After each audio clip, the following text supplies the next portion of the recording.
ٹیکسلا میں جب کھدائیاں ہوئی ہیں تو ایک گندم کا دانہ وہاں سے نکلا اس زمانے کا، اور وہ ایک ٹانک کے برابر ہے.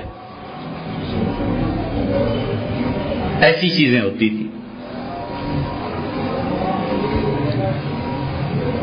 اور دنیا ایک منظر پھر ایک مرتبہ پھر یہ منظر دیکھے.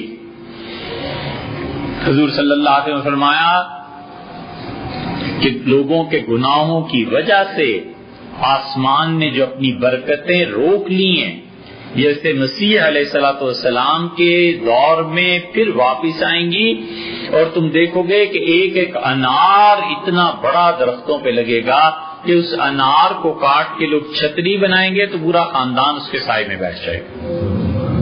اور فرمایا اس کا عرق، ایک انار کا جوس پورے خاندان کے لیے کافی ہو جائے.